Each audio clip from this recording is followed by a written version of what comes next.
Hello friends, this is Preeti Mishra and today we are going to discuss about who is an entrepreneur, what is entrepreneurship and what are its elements. So, who is an entrepreneur? An entrepreneur is an individual in whose mind the idea of doing business first takes place. An entrepreneur is the risk bearer, organizer in a business. Entrepreneur कौन होता है? मानिए हम एक individual है, हम कोई नया बिजनेस स्टार्ट करना चाहते हैं, तो ये नया बिजनेस स्टार्ट करने का जो आइडिया मेरे दिमाग में आया तो वही एंटरप्रेन्योर होता है। और हम अगर कोई बिजनेस स्टार्ट कर रहे हैं तो उस बिजनेस का सारा रिस्क मुझे बियर करना पड़ेगा, मुझे ऑर्गेनाइज करना पड़ेगा, तो हम एक एंटरप्रेन्योर हो गए। अब हम लोग देखेंगे एंटरप्रेन्योरशिप किसे कहते हैं। What is entrepreneurship?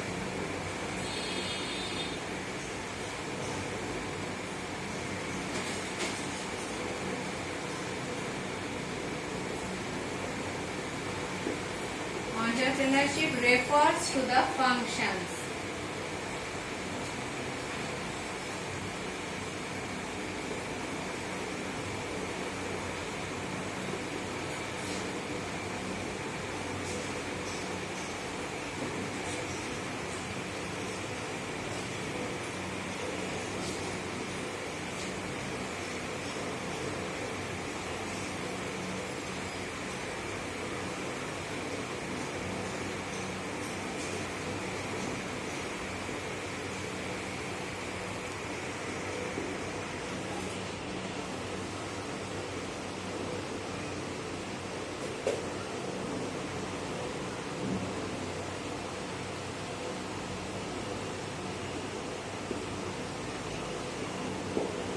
Entrepreneurship refers to the functions performed by an entrepreneur to establish an enterprise. Entrepreneurship क्या होता है? वो सारे functions को कहते हैं जो एक entrepreneur परफॉर्म करता है एक एंटरप्राइज को स्टैब्लिश करने के लिए। जैसे मैं अभी आपको थोड़ा देर पहले एग्जांपल दी थी कि मानिए मैं एक एंटरप्रेन्योर हूँ और मैं कोई बिजनेस स्टार्ट करना चाहती हूँ, तो मैं उस बिजनेस को स्टार्ट करने के लिए पहले मुझे प्लानिंग करना पड़ेगा, ऑर्गेनाइजिंग, स्टाफिंग, डायरेक्टिंग, कंट्रोलिंग, ये सारे फंक्शंस मुझे करना पड़ेगा। तो ये सारे फंक्शंस करने के लिए वो जो प्रोसेस है उसे एंटरप्रेन्योरशिप कहते हैं। ये सारे फंक्शंस को जो करता है, जो काम है, वही एंटरप्रेन्योरशिप होता है। अब इसका एलिमेंट्स हम लोग देख लेंगे।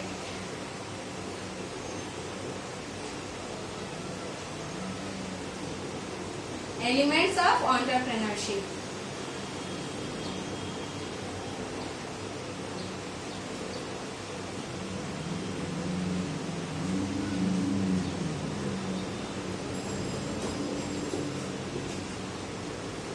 पहला एलिमेंट होता है motivation and commitment.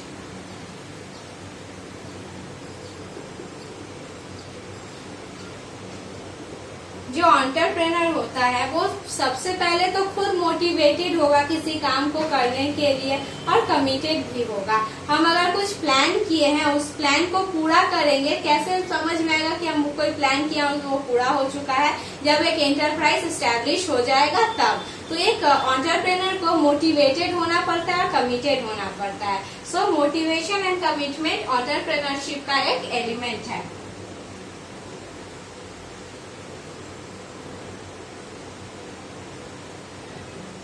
Ability and skill. कोई भी काम करने के लिए किसी में तो एबिलिटी होना चाहिए। जैसे हम बिजनेस स्टार्ट करना चाहते हैं तो उस बिजनेस को कैसे कंट्रोल करेंगे, कैसे किसी को डायरेक्ट करेंगे, तो ये सब कुछ करने के लिए मेरे अंदर एबिलिटी होना चाहिए और कला भी होना चाहिए। स्किल का मतलब क्या होता है? कला, उसको संभालने का, नए डिसीजंस लेने का।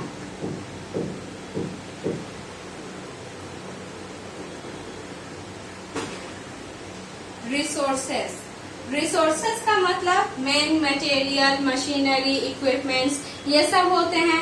और यहाँ रिसोर्सेस का और एक मतलब होता है इंटेलेक्चुअल कैपेसिटी। इंटेलेक्चुअल कैपेसिटी का मतलब the ability to persuade others. मैं एक बिजनेस मैन हूँ, मानिए मैं एक बिजनेस वूमन हूँ, तो मेरे साथ जो और भी कोई काम करेंगे उससे उसके लिए काम करने के लिए मनाना, ये क्या होता है, ये इसे कहते हैं परसुएट करना। तो ये एबिलिटी मेरे अंदर होना चाहिए, तो उसे इंटेलेक्चुअल कैपेसिटी कहते हैं, जो रिसोर्स का ही एक पार्ट है।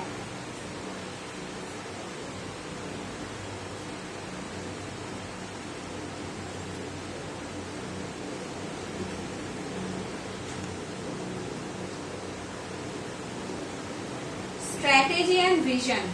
स्ट्रैटेजी का मतलब क्या होता है, long term goal.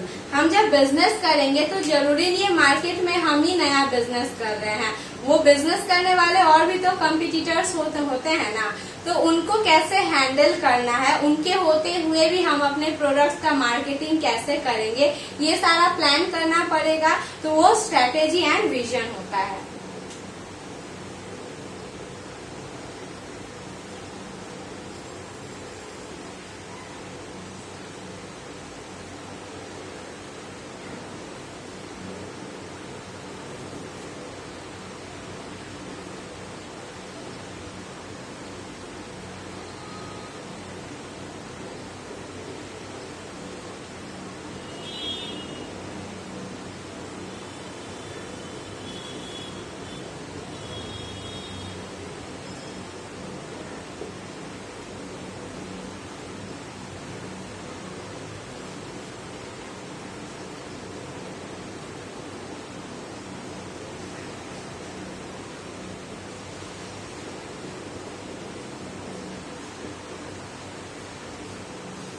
Planning and organisation.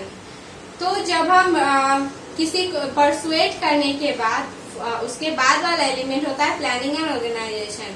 अब उसके बाद मुझे प्लानिंग करना पड़ेगा। प्लानिंग में क्या करना पड़ता है, what to do, how to do, where to do, by whom to do, है ना। हम कैसे काम करें, कहाँ पे काम स्टार्ट करें, किसके द्वारा काम को करवाएं, ये सब प्लानिंग करना पड़ेगा। उसके बाद ऑर्गेनाइज करना पड़ता है, और द लास्ट एलिमेंट है रिफ्लेक्शन ऑफ आइडिया।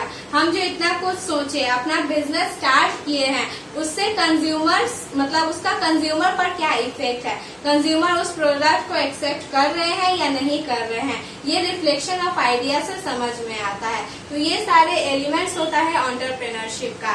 अगर आपको यह वीडियो अच्छी लगी हो तो इसे प्लीज लाइक और शेयर कीजिएगा, और अभी तक अगर आप सब्सक्राइब नहीं किए हो तो जरूर सब्सक्राइब कर लीजिएगा। Thank you for watching this.